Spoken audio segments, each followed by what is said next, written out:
Hello and welcome to episode 4. Today's question comes from James M over the propanefitness.com forums.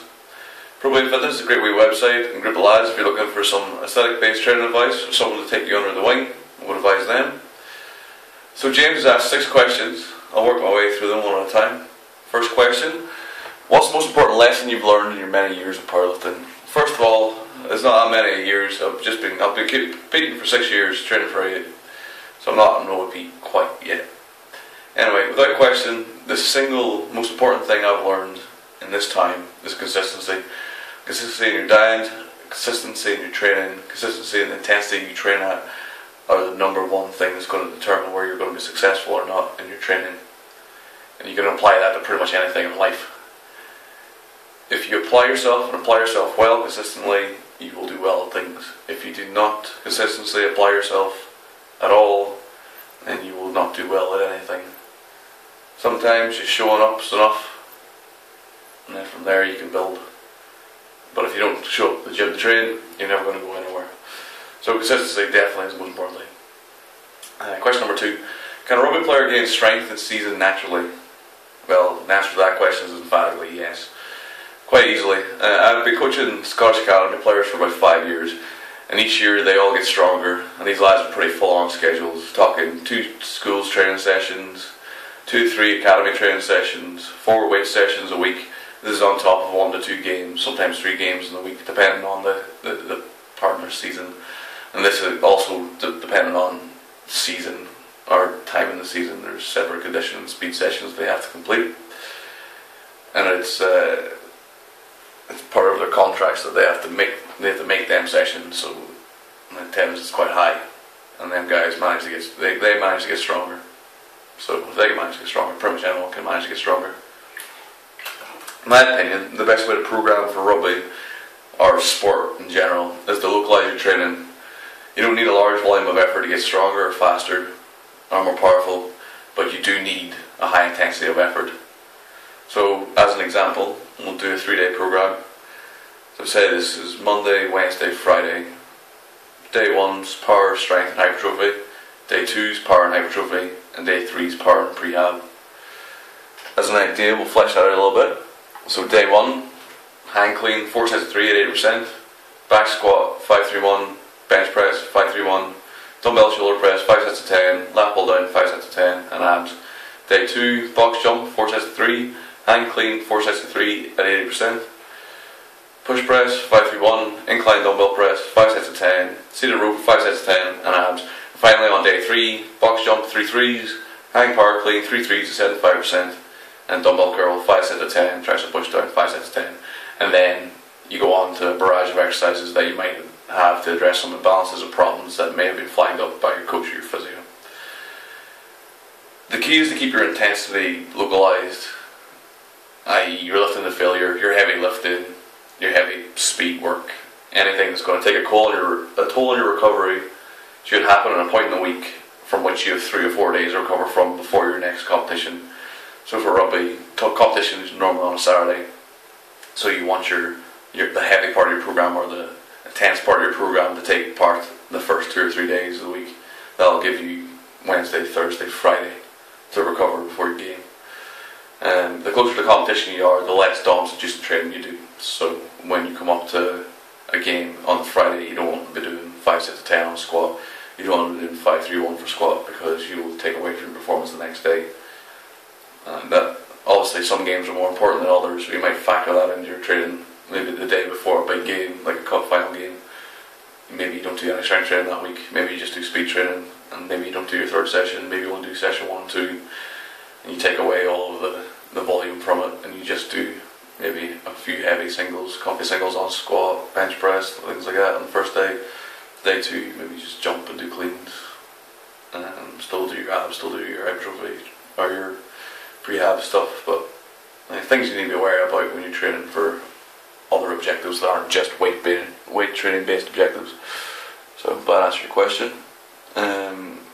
Question 3: how would you tailor programs for a school rugby team? So something fairly similar to what I just outlined would be the approach I would take. But instead of including something like 5-3-1 for your strength training, you'd be doing multiple sets of 5, something like 5x5, 3x5s. on key exercises, squat variations, deadlift variations, press variations, pull variations, and spend at least 1 hour a week practicing clean snatch variations. So at the age of 15 or 16, you're technically sound at all the lifts that are going to be required of you in your weight training going forward. And this is with the intention to load you up by the time you hit 15 or 16, you start becoming physical and mature, and all the process go with that: increases in testosterone for puberty, increases in muscle mass, increases in bone density. All the things that happen as you mature are happening, and at that time, it's a good time to start loading you up, because you're placid when you're that age. So from a young age till about the age of 16, your brain's at most placid, so it's when you most easily learn skills. So at that time, you're not really fully physically developed, so you might not want to load mechanically, so you might not want to do like squats to failure, bench to failure, but you do want to do a lot of skill learning. So that's when you learn how to snatch, that's when you learn how to clean, that's when you learn how to change direction, sprint, you learn how to do squats, deadlifts. You just do them fairly light, within control, until you hit puberty. And then when you hit puberty, that's when you want it. That's the time to try to get as strong and as powerful as possible. So by the age of 20 or 21, you've made up the majority of your strength and power gains. Because if you are fortunate enough to go on into pro sport, and pro rugby in particular, your routine is going to be so jam-packed with stuff that you're not really going to get a chance to gain any significant amounts of strength and power in that time. So it is of paramount importance when developing youth athletes for rugby that, as an arbitrary measure, say 90% of their physical capabilities have been developed by the age of 20 or 21, because then they're going to hopefully move on to pro competition, and that's a different ballgame entirely. Question 4: what's the best nutrition advice for a young guy looking to gain weight? Don't get fat, number 1. Just keep it fairly simple, keep it basic. Eat 2 or 3 big meals in the day. Keep the first meal or 2 low in carbohydrate, high in fat and protein. So something like 2 tins of tuna mixed through a salad with dressing, like an olive oil dressing would be the sort of thing you'd be looking at, or eggs and bacon with like a side of broccoli, or just protein, fats, vegetables with every meal. Make sure you're getting your nutrients in. And then at the end of the day, have 1 big meal, and that's a protein and carb meal. So things like chicken, rice, curry, stew, the normal sort of thing you would eat at dinner, that's when you want to eat. And you want that to be the biggest meal of the day. You want to eat quite a lot. As regard calories, obviously you're going to need to be in surplus to gain weight. But you don't want to be in a huge surplus. You don't want to purposely put on weight. You don't want to be gaining 1-2 kilos a month, or even 3 kilos a month. Like 1 kilo a month would be on the aggressive side, I would say, and you're probably going to gain fat, or an appreciable amount of fat with that. So don't press the issue too much, but you also want to gain weight. So if you can get a good steady weight increase of about 48 kilograms a year, that's a really good return, especially if you keep your body fat percentage similar. If you can gain 48 kilos, 8 kilos of muscle mass in a year, would be a phenomenal year. 4 kilograms of mass in a year would be really good. So just keep it basic, keep it simple, and weigh yourself in the morning so you have a better idea of what's going on with your body. Take waist measurements, hip measurements, and if things are coming on too fast, or you find you're getting too fat too fast, then rein it in a bit. But yeah, keep it simple, make sure you're hitting all your basics, you're getting enough calories, you're getting enough protein, and you're eating enough so you're recovering from your sessions. And don't get fat. So that's probably the best nutrition advice, I would say. What do you think of high intensity programs like Shield Core or Smolov? Well, first of all, Smolov or Shield Core are not high intensity, they're actually high volume programs.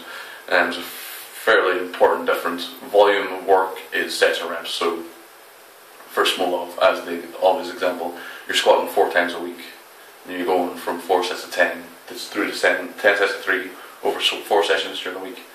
That's a high volume of work. A high intensity of work would be doing your 1 RM once, or doing 90% for 3 threes once. That's intensity. The intensity is defined as your 1 RM, or physical effort. So if you do a 10 RM, that's a high intensity set, if it's your true 10 RM. If you do 5 sets of 10 that aren't your true 10 RM, that's high volume work, but not necessarily high volume work. So just to clear that up a little bit. So smolov in particular, is it's a week-long cycle, and you work from that cycle. You start a high volume work, so 4 sets of 10, and a lower intensity, and over that time you work to lower volume but higher intensity work. So in the first session, 4 sets of 10 is 40 total reps at 75%, say, of your 1RM. By the time you get on to the fourth session, it's 10 sets of 3, so 30 reps, so a lesser volume, but at a higher percentage, so like 95% or whatever the percentage is, I'm not entirely sure. This program, for anyone, I think is a pretty dumb idea. It places a high recovery demand, so you can't really train anything else other than squat, which is never desirable, unless you can find a sport where squat's the only lift, which I doubt it will be. And the gains you make on that program are not sustainable in any way. Unless you squat 4 days a week at those intensities, you will not maintain those gains. And it's also a really good way to get injured, training that much like that kind of intensity. Most people squat once a week, so say if you do 3 sets of 5 once a week, 15 total reps, you go from that to this program, which is 120 plus reps, all done at like high percentage working weights, over 75%. You're very lucky not to fuck yourself up at some stage. So smolov, unless you want to do it, and you just want to do it, and that's all you're going to do, I would not advise anyone to do smolov. Fairly silly program. Effective, but silly. Shield Go, on the other hand, is a pretty effective program. It's a powerlifting program. Unless you're a powerlifter, doing Shield Go doesn't make any sense. You'd have to be a competitive powerlifter and solely competitive powerlifter to do it. I'd say it's boring but effective. Pretty much anyone I know who's done Shield Go's got on fairly well with it. Some people have burned out through boredom or volume, but I don't know anyone that's not done it and got stronger. So it's a pretty good powerlifting program.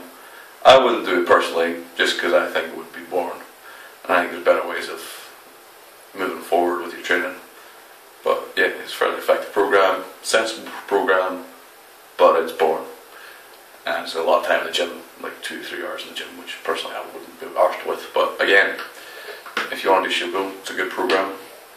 Go ahead with it, unless you're training for something else. So if you're training for like rugby, doing Shield Go, that's retarded. Don't do that. And then question number 6: do you even lift? No. And that concludes episode 4. Any questions, leave them in the comment section. Like and subscribe, and I'll see you next time.